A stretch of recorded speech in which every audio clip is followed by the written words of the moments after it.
Fala pessoal, tudo bem? Nesse vídeo nós vamos falar sobre os passos para a implantação do RCM, da manutenção centrada em confiabilidade. Então se você quer aprender a implantar o RCM na sua empresa e ter resultados extraordinários com a manutenção centrada em confiabilidade, assista agora esse vídeo.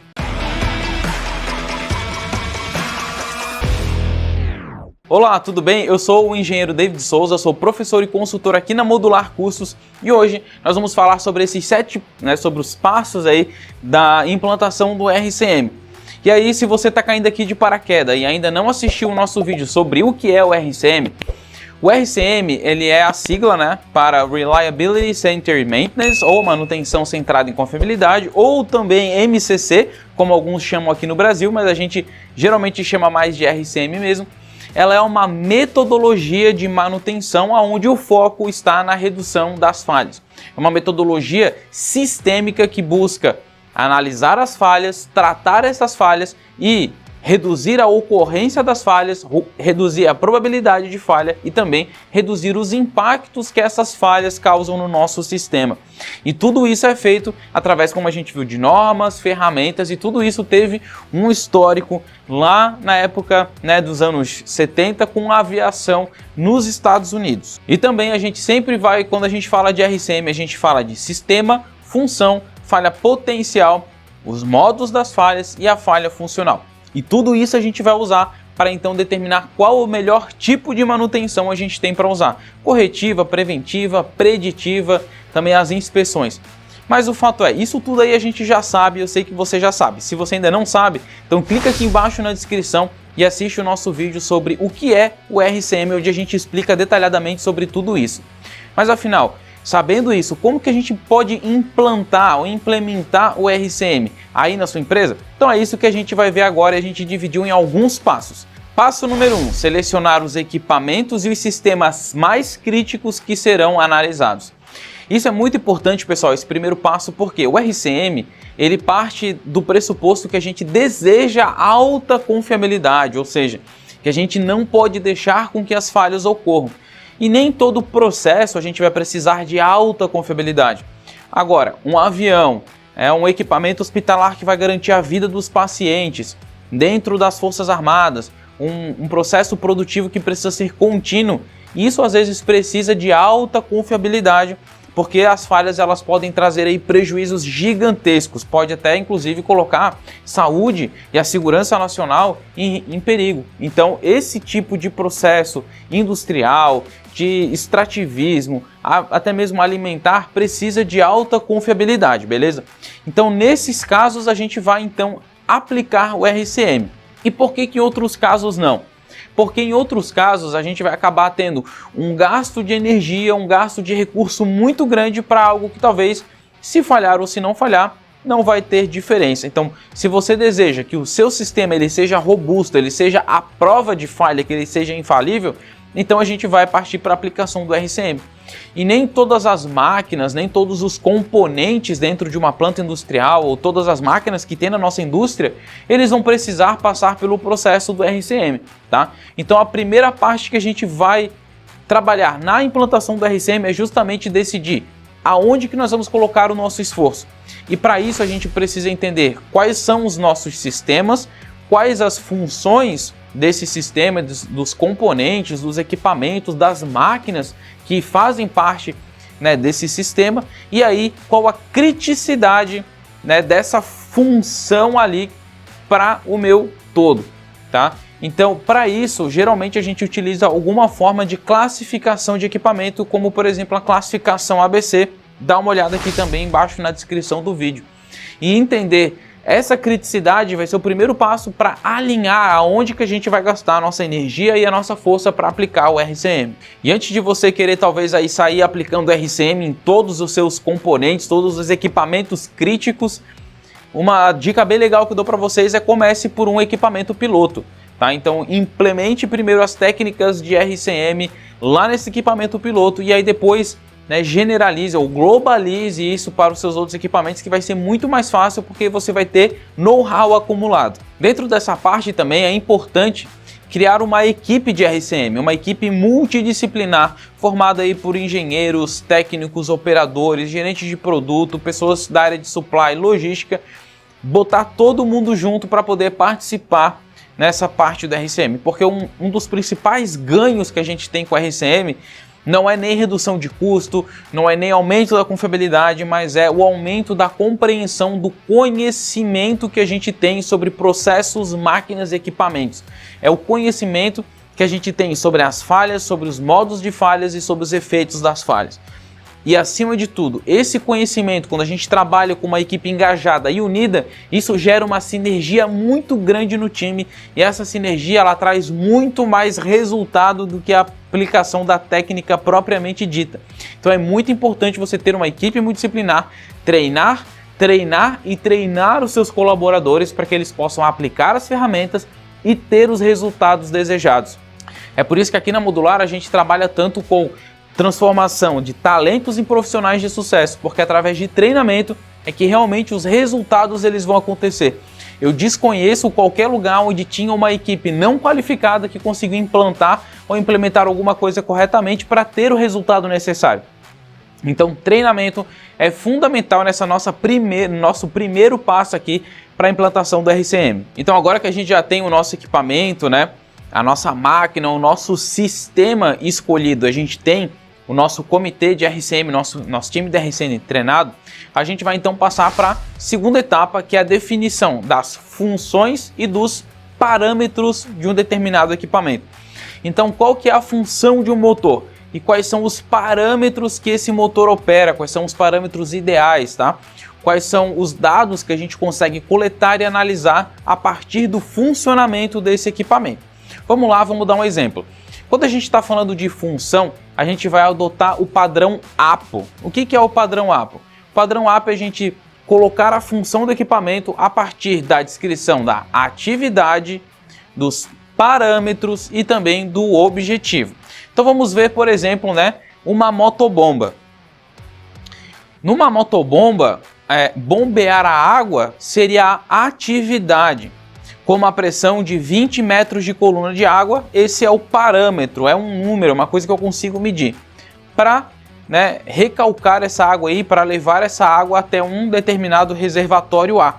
Esse é o objetivo. Então eu tenho ali, ó, atividade, parâmetro e objetivo. Atividade, bombear a água. Parâmetro, 20 metros de coluna de água. E o objetivo é levar até um reservatório A. Então se a gente consegue entender a atividade, o parâmetro e o objetivo, a gente consegue então identificar como que as falhas e quais falhas que vão ocorrer nesse meu equipamento. E aí então a gente pode começar a fazer essa análise de falha. Mas olha que interessante, pessoal. A gente precisa no RCM de dados.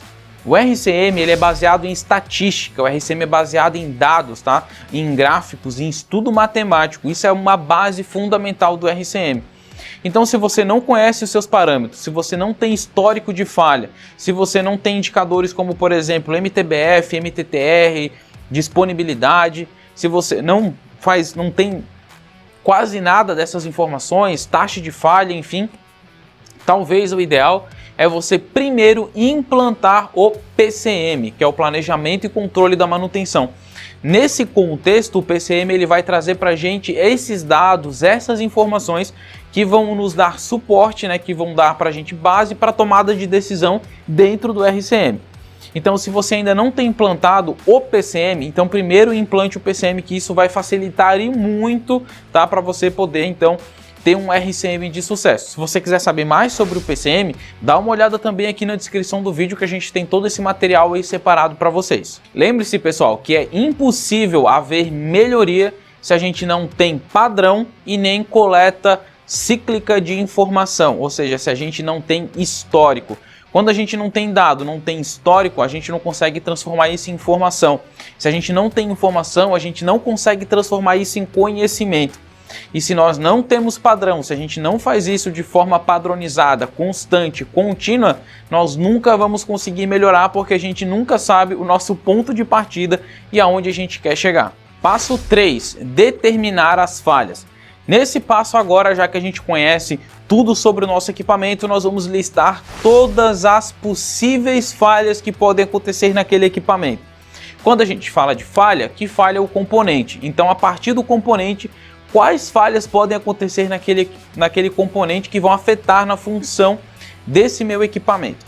E aí, quando a gente está falando em falha, nós vamos sempre separar em dois tipos de falha: a falha potencial e a falha funcional. A falha potencial é aquela que tem o potencial, né, que tem a capacidade de nos levar até uma falha funcional, até uma falha de pane, até algo que interrompa o funcionamento do nosso equipamento. E a falha funcional é justamente essa falha, ela interrompe a funcionalidade do equipamento, tá? O que é uma falha potencial interessante? A falha potencial, muitas vezes, ela pode ser uma falha que vai degradando o nosso sistema. Ela pode ser uma falha oculta, por exemplo, onde a gente não consegue detectar porque ela ainda não impactou diretamente na funcionalidade do nosso equipamento ou do componente que a gente está analisando. E aí o interessante é que as falhas potenciais, ao longo do tempo, elas vão nos dando sintomas. É o que a gente chama dos modos de falha, que vão nos fazer chegar até a falha funcional. E saber disso vai nos levar para o quarto passo, que é listar os modos e os efeitos das falhas. Para isso, a gente vai utilizar uma ferramenta muito importante, que é o FIMEA, que é a análise do modo e dos efeitos de falhas. Essa ferramenta, ela consiste em a gente fazer de uma forma sistêmica, levantar para todas essas possíveis falhas que a gente listou, quais são os sintomas para cada uma dessas falhas. Então, como que uma falha potencial ocorrendo, qual o sintoma que ela dá? Por exemplo, pode acontecer um aquecimento, barulho, ruído, trepidação, queda de tensão, queda de corrente, queda de potência. Pode acontecer ali, talvez, visualmente alguma coisa pode estar acontecendo, uma corrosão, uma perda, de alguma propriedade física daquele componente ou daquele equipamento. Tudo isso são modos de falha. É o modo como a falha se manifesta. E isso vai causar impactos, né? Isso vai causar efeitos. Às vezes pode ser perda da performance, perda da produtividade, perda de qualidade, pode ser também uma parada daquele equipamento, pode causar risco de acidente, pode causar risco ambiental, pode parar uma produção, enfim, são vários os efeitos que essa falha pode acabar causando. E com base nesses efeitos ou nesse impacto que a falha causa no nosso sistema, a gente vai chegar no RPN, que é o Risk Priority Number, ou o número de prioridade de risco. O RPN é a multiplicação da detecção, ocorrência e severidade de uma falha. Isso vai dar para a gente, então, um número que a gente vai ver se esse número ele for muito alto, então ele tem um alto risco. Se ele for baixo, ele tem um baixo risco. E a gente sempre vai começar atacando aqueles que têm o maior risco. Com base nesse número, a gente vai então ranquear, né? A gente vai montar uma lista, e esse ranqueamento é importante porque dentro desse ranking a gente vai encaixar os tipos de manutenção. Então, cada tipo de manutenção vai ser determinado pelo tipo da falha e também pelo seu número de prioridade de risco. E aí, esse já é o nosso quinto passo, que é determinar o melhor tipo de manutenção para cada tipo de falha, para que a gente possa aumentar a nossa disponibilidade. Então, para equipamentos, para funções, para componentes que têm baixa criticidade, por exemplo, componentes de classe, equipamentos de classe C, a gente então pode usar a manutenção corretiva, uma preventiva simples. Já para equipamentos de classe B, a gente vai ter que usar então uma manutenção preventiva mais apurada, mais rebuscada, e também manutenção preditiva ou então detecções um pouco melhores. Já para equipamentos de classe A, que são aquelas com alta criticidade, que corresponde mais ou menos a 20% dos nossos equipamentos, a gente vai então utilizar a manutenção proativa e também a manutenção preditiva. Isso, claro, vai variar também para o equipamento e também para o tipo de falha. Então, para cada tipo de falha, dentro de cada determinado tipo de equipamento, nós vamos usar uma estratégia de manutenção diferente. E aí, nessa etapa do RCM, nesse nosso quinto passo, nós vamos dizer para aquela máquina, para aqueles componentes, para aquelas falhas, quais são todos os tipos de manutenção, a frequência, a periodicidade que a gente vai aplicar para poder reduzir a ocorrência daquela falha, para mitigar os seus efeitos ou o seu impacto. E aí a gente chega no sexto e último passo da implantação, que é implantar e revisar os planos de manutenção. Então, quando chega nesse ponto, talvez você já tenha algum plano de manutenção que está rodando aí na sua empresa, e isso é excelente. Então, quando chega nesse momento, você vai pegar esse seu plano de manutenção e vai revisar todo esse seu planejamento com base naquilo que foi decidido pela implantação do RCM. Tá? Então a gente vai revisar os nossos planos de manutenção e adequar eles para aquilo que a gente precisa dentro do RCM. E aí a gente vai implantar esses planos de manutenção. E aí a gente vai realmente para a parte prática, lá para o chão de fábrica, para o equipamento, acompanhar como que isso vai ser executado na prática. E aí a gente vai desenvolver, né, POP, LUP, LPP, calendários, vai colocar isso na programação, vai pedir para o PCM colocar todo esse planejamento dentro das manutenções periódicas para poder já deixar tudo planejado, tudo programado, ajustar com o PCP, ajustar com produção, enfim, e aí a gente vai colocar isso tudo para rodar e revisar continuamente. Porque, pessoal, isso tudo é um ciclo, é um grande ciclo PDCA, onde a gente vai sempre planejar, executar, verificar, propor melhorias, planejar de novo, executar de novo, enfim, isso é cíclico. O sistema de manutenção, os nossos equipamentos, eles estão sempre mudando, estão em constante mudança. Então esse é um processo que a gente vai fazer com toda a frequência. E aí, isso vai garantir que a gente tenha então a confiabilidade desejada dos nossos ativos e também, claro, a disponibilidade. Assim, pessoal, nós vimos os 6 passos para a implantação do RCM. Lá no começo eu falei que nem toda operação, nem toda fábrica, nem todo mundo precisa aplicar o RCM. Seria ideal se todo mundo conseguisse aplicar vários conhecimentos, várias técnicas que tem ali, porque é muito importante para quem trabalha na área de manutenção e na área de gestão de ativos.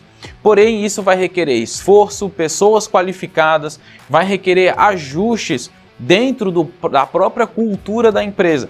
Então tem que ver se tudo isso vale a pena para você. Se você achar que vale a pena, então conte sempre com a gente para que você possa ter o melhor resultado possível. Não se esqueça de se inscrever no nosso canal, deixar o seu like e, claro, verificar a descrição aqui do vídeo. Muito obrigado e até a próxima!